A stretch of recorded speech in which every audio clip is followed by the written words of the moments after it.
August 11th, 2026. Well, I've been thinking a little bit about how to deal with the Democrat Marxists uh, who are having a little bit of an insurgency there in the Democrat Party, and basically how to characterize the policies they're advocating, I think, effectively from a Republican point of view. And one thought has occurred to me that, and I just listen to stuff on like Fox News and so forth, focusing on them as socialists and therefore, and I'm thinking, okay, in terms of dealing with what we call conservative channels such as Fox News, Newsmax, etc., things like that, that's probably good enough for as a motivator, I think, to some degree. But in more general environments on the mainstream medias, like ads on local TVs and things like that, I think perhaps focusing less on the idea of socialism and focus more on the idea of what the exact policies they have are and what's bad about them. And for instance, obviously, higher taxes is certainly one key component of the raised issues that their policies do cause higher taxes. Inflation, well beyond the current gasoline problems would occur, which we saw after some of the excessive spending in the Biden years, and what he was doing was minor compared to what they propose. And so that's an example of things. As far as seniors, and there's certainly enough Democrat voters in that group still, and they continue to emphasize Medicare for all. The question that we need to raise is, well, what will that do to the Medicare that the people already have? I mean,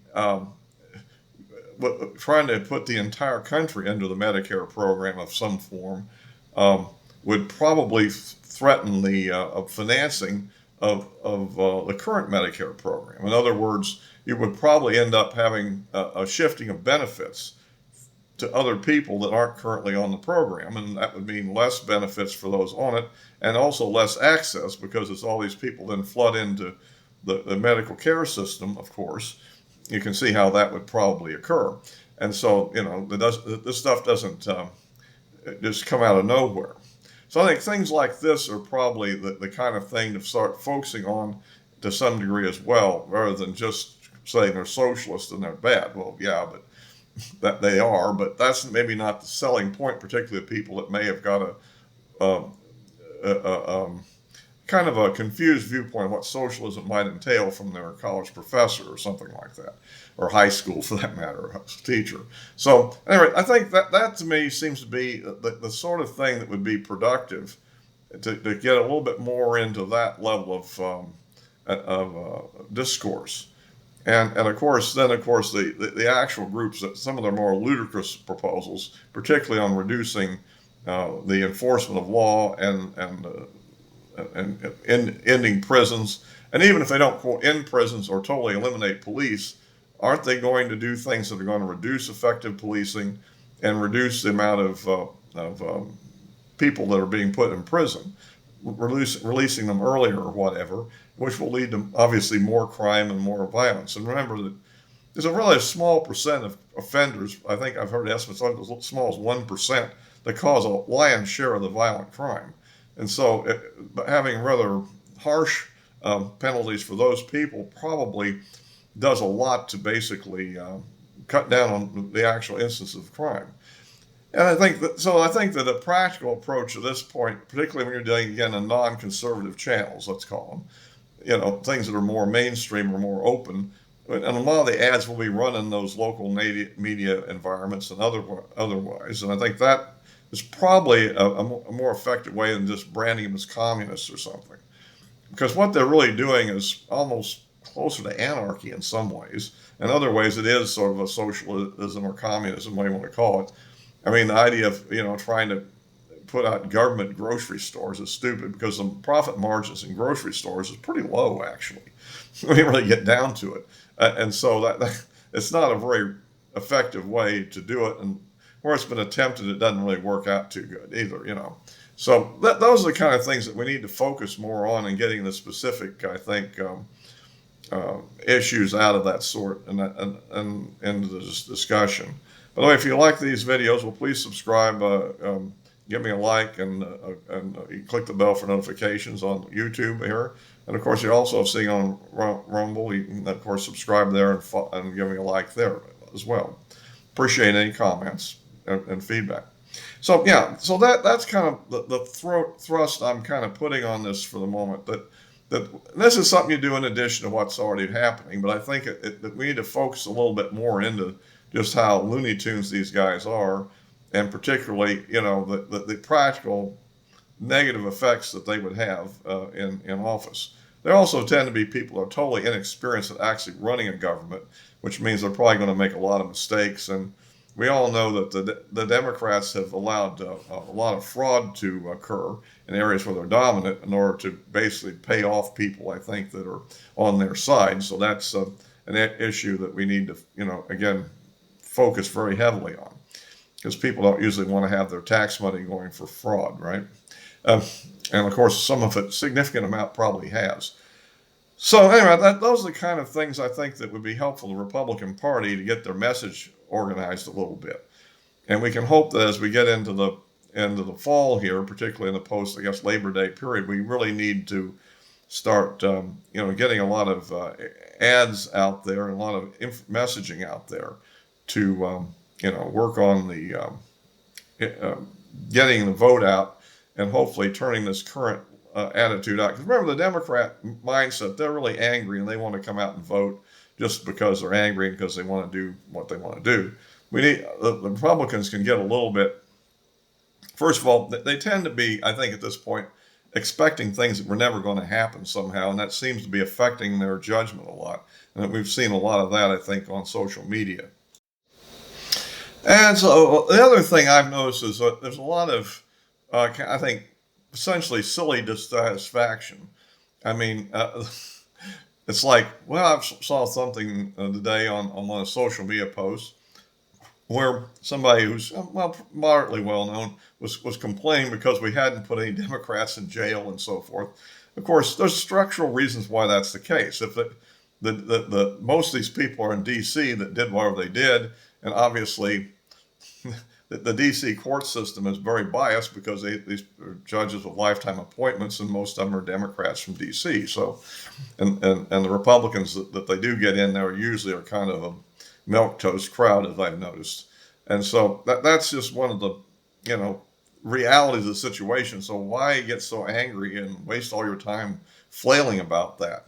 It isn't going to change anything. I mean, the key issue is to actually win elections and get things done when we can. The other thing, of course, I'm personally a bit annoyed about is this ongoing battle with the Save America Act, as if, it would save America if it was passed.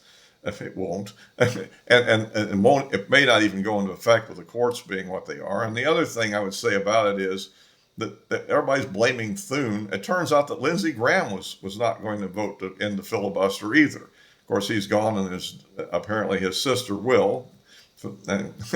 So, but the point is, there probably are other people out there that are traditionalists in the Senate that have a similar thing. We know specifically.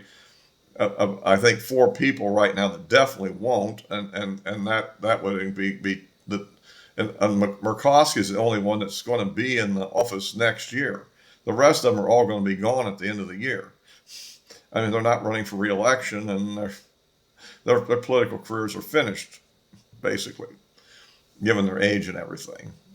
To probably do something else, become a lobbyist or something. So the point is, we're continually flailing over something that's kind of a done deal, and it's not going to help us any.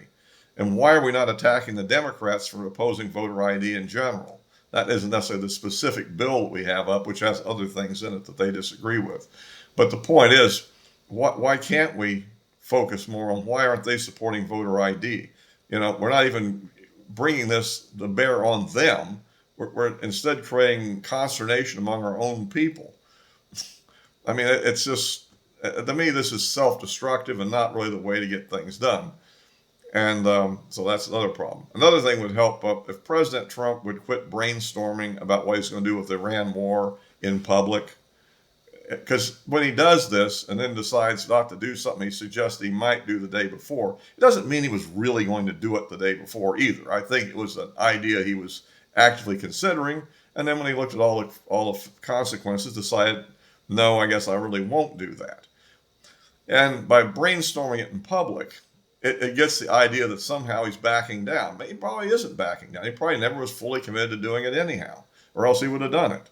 But I think somehow he can't seem to avoid talking so much about it, you know, in public. Privately, he's talking to his various advisors and various other influential people that he talks to for the sounding boards. That's perfectly good, but you don't want to go out and actually make a in-person statement of that sort and then be perceived as backing down when in fact you probably aren't. You're simply throwing it out publicly what should be discussed privately. Anyway, so that's kind of my thought on that one, and it would be helpful, I think, also maybe to get his approval rating up a little bit. I mean, just making that one change. So and of course we're all, the key thing I guess is to try not to do anything to demoralize your own people, and try to do less to incite your opponents.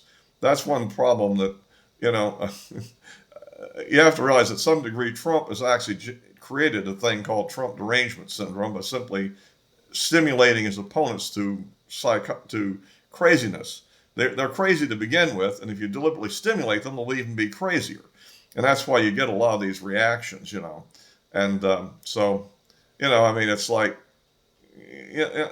I think that sort of thing is something, I don't know why he does this. It might be funny, but it's actually hurting him. It's hurting the whole movement, I think.